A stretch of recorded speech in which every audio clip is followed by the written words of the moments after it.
AP మంత్రి జోగి రమేష్ మీడియాతో మాట్లాడుతున్నారు. లైవ్ చూద్దాం. ఉన్న అక్క చెల్లి అందరూ కూడా అవ్వ తాత అందరూ కూడా ప్రేమతో జగన్మోహన్ రెడ్డి గారిని గుండెల్లో పెట్టుకొని మా బిడ్డ జగన్, మా తమ్ముడు జగన్, మా అన్నయ్య జగన్ అన్న అని చెప్పేసి ప్రతి ఒక్కళ్ళు కూడా ఆదరిస్తున్న పరిస్థితులు. ఈరోజు తగుదునమ్మా అంటూ 85% ఫెయిల్ అని చెప్పావే, రమ్మని అడుగుతా ఉన్నా. ఎక్కడికి రమ్మంటావు చెప్పమని అడుగుతా ఉన్నా. మీలాగా మోసం చేయటం కాదు, మీలాగా మేనిఫెస్టోని తీసి దిండు కింద పెట్టుకొని పడుకోవటం కాదు, మీలాగా మేనిఫెస్టోని చించి సంకలో పెట్టుకోవటం కాదు, మీలాగా మేనిఫెస్టోని తీసుకెళ్ళి పచారీ కుట్టులు అమ్ముకోవటం కాదు, పొట్లాలు కట్టుకోవటం కాదు, శనక్కాయల వాళ్ళకి ఇచ్చి శనక్కాయలు పార్సిల్ చేసుకోవడం కాదు. ఈరోజు మేనిఫెస్టోని అమలు చేశాం కాబట్టి, ఈరోజు మీ అందరూ రాష్ట్ర ప్రజలు ఆశీర్వదిస్తున్నారు కాబట్టి, రాష్ట్రం మొత్తం కూడా ఒక్క తాటి మీదకి వచ్చారు కాబట్టి, బీసీ, ఎస్సీ, ఎస్టీ, మైనార్టీ, అగ్రకుల పేదలందరూ కూడా జగన్మోహన్ రెడ్డి గారు ఆయన చేస్తున్న పథకాలు, ఆయన మాకిస్తున్న లబ్ధి ప్రతి గడపలో మాకు ముందడుగు వేస్తూ ఉన్నాం. ప్రతి గడప ఆనందంగా ఉంది, ప్రతి గడపలో ఉన్న అక్క చెల్లెళ్ళు అన్నతమ్ములు సంతోషంగా ఉన్నారని చెప్పేసి వాళ్ళు ఎంతో ఆనందపడుతూ ఉంటే, ఈ ముత్తైదులందరూ కలిసి, పెద్ద ముత్తైదులందరూ కలిసి మేనిఫెస్టో ఫెయిల్ అయిందంట. ఏం ఫెయిల్ అయిందో చచ్చిపోయినాడు. ఫెయిల్ అయింది ఎవరు? ఫెయిల్ అయితే ఏదో మేము మా మేనిఫెస్టో 2014 మేనిఫెస్టో బాగా చేసాం.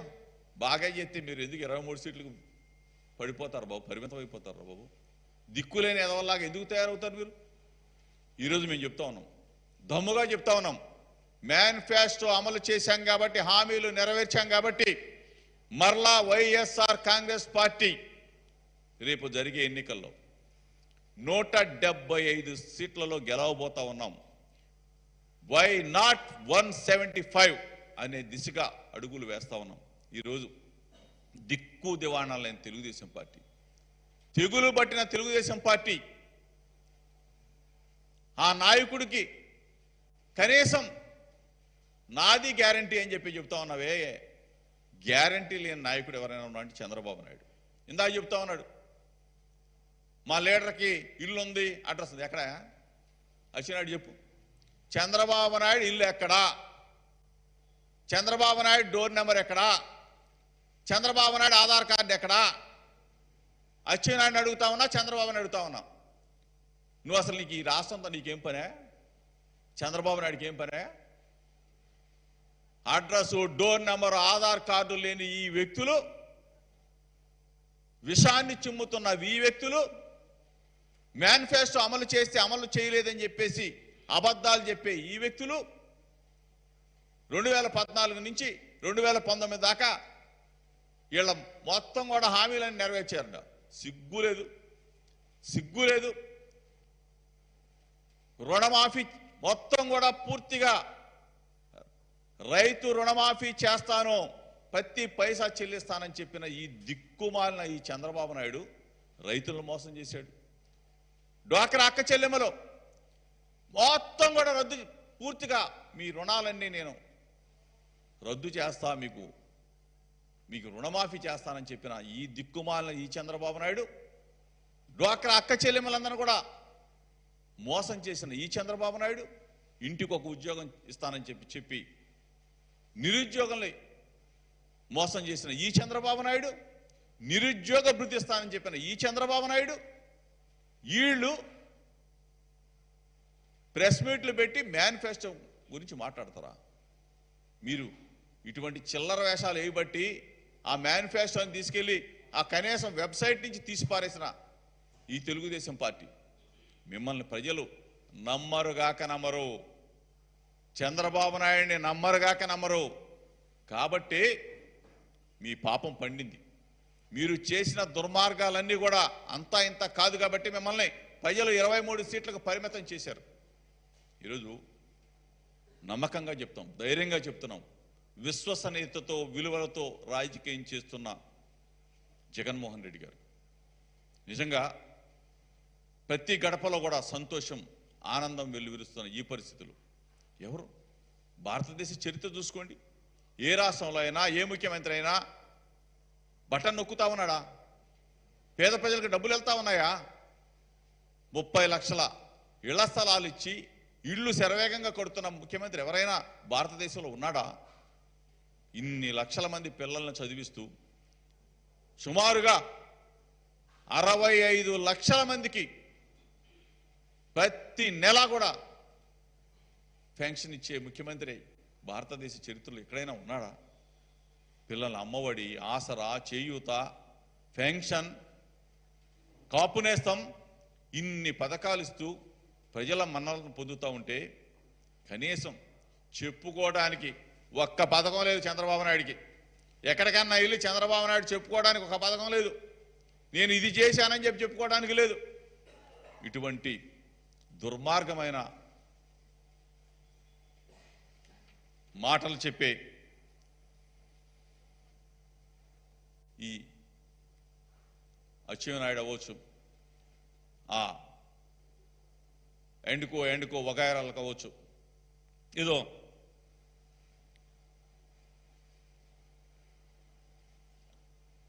ఆర్టీసీ బస్సుల్లో అంట ఉచితంగా ఆడవాళ్ళకి ఇది మేనిఫెస్టో అంట. నీ దిక్కుమాలిన మేనిఫెస్టో ఎవడు నమ్ముతాడు రా? నీ దిక్కుమాలిన మేనిఫెస్టో చించి చంద్రబాబు నాయుడు జేబుల్లో పెట్టు. లేదు, నీ దిక్కుమాలిన మేనిఫెస్టో ఉమ్మడి మేనిఫెస్టో అంటున్నారు కదా తెలుగుదేశం పార్టీ, జనసేన. చంద్రబాబు నాయుడు చించేమో పవన్ కళ్యాణ్ జేబులో పెట్టమను, పవన్ కళ్యాణ్ చించేమో చంద్రబాబు నాయుడు జేబులో పెట్టమను. ఇద్దరు కలిసి కట్టకట్టుకొని పోండి. మీ మేనిఫెస్టో ఎవడరా నమ్మేది? మీ మేనిఫెస్టో ఎవడన్నా నమ్ముతాడా? 2014లో మీరు మోసం చేసిన మోసాలకి ప్రాయశ్చిత్తం చంద్రబాబు నాయుడు, పవన్ కళ్యాణ్ ఇద్దరు కూడా మోకాళ్ళ మీద నడిచినా మీ పాపం పోదు. మిమ్మల్ని ప్రజలు క్షమించరు కాక క్షమించరు. మీరు ఆ రోజున చేసిన పాపాలు, మోసాలు, ఘోరాలు. మీరు మహిళలను మోసం చేశారు, రైతులను మోసం చేశారు, నిరుద్యోగ యువతను మోసం చేశారు. ఈరోజంట ఉచితంగా ప్రయాణం అంట. నువ్వు ఉచితంగా ప్రయాణం మేము చెప్పామా? మేము అన్నామా? ఈడంట పెట్టేశాడంట, మేము ముందుగా పెడుతున్నామంట. మేము చెప్పామా? మహిళలకు ఉచిత బస్సు ప్రయాణం మేము చెప్పామా? నీ డ్రామాలు, నీ కట్టుకథలు, నీ కల్పితాలు చంద్రబాబు నాయుడు దగ్గర అచ్చెన్నాయుడు. చంద్రబాబు నాయుడికి అచ్చెన్నాయుడు సరిపోతాడు, అచ్చెన్నాయుడికి చంద్రబాబు నాయుడు సరిపోతాడు. మా దగ్గర కాదు. నీ వికిలి చేష్టలు, వికిలి నవ్వులు, వికిలి మాటలు అక్కడ సరిపోతాయి. లోకేష్ దగ్గర, పవన్ కళ్యాణ్ దగ్గర, చంద్రబాబు దగ్గర మీరు చేసుకోండి. ఇక్కడ ఒక వీరుడు, ఈ రాష్ట్రాన్ని పరిపాలించే లీడర్, ఒక వీరుడు, ఒక ధీరుడు, ఒక దీశాలి. మీలాగా ఒకడు పొడిచేసేస్తే వెంటనే ఆ సీట్లో కూర్చోలా. కష్టాలంటే తెలిసినవాడు, పేదల కష్టాలు తెలుసుకున్నవాడు, ప్రతి అడుగు ముందుకేస్తూ కొన్ని వేల కిలోమీటర్ల పాదయాత్ర చేసినవాడు, కొన్ని లక్షల ఉదయాల మనసుల్లో ఉన్న బాధల్ని, ఆవేదనని తెలుసుకుని ఆ కష్టాల్లో, ఆ ఆవేదనలో, ఆ బాధల్లో వాళ్ళు పడుతున్న ఇబ్బందుల్ని గమనించి వాటిల్లో నుంచి వచ్చిందే manifesto. YSR Congress party manifesto Navaratnalu. ఈరోజు అదే ప్రేమ.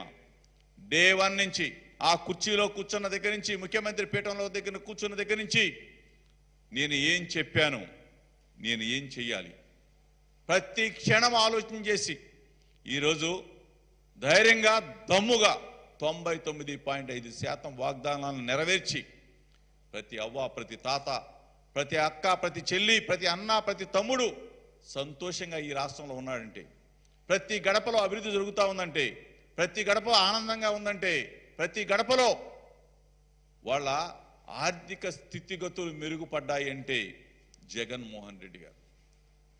ఏ ఒక్కరో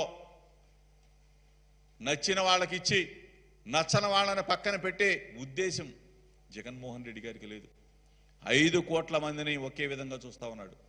5 కోట్ల మందిని తన ప్రేమని అభిమానాన్ని పంచుతా ఉన్నాడు. అటువంటి జగన్మోహన్ రెడ్డి గారి పరిపాలన స్వర్ణయుగం, బంగారు భవిష్యత్తు ఆంధ్రప్రదేశ్ రాష్ట్రానికి ఉంది కాబట్టే, ప్రజలు మెచ్చారు కాబట్టే మరలా one side war YSR Congress party వైపే ప్రజలంతా ఉన్నారు. బీసీ, ఎస్సీ, ఎస్టీ, మైనార్టీలు, అగ్రవర్ణ పేదలు మొత్తం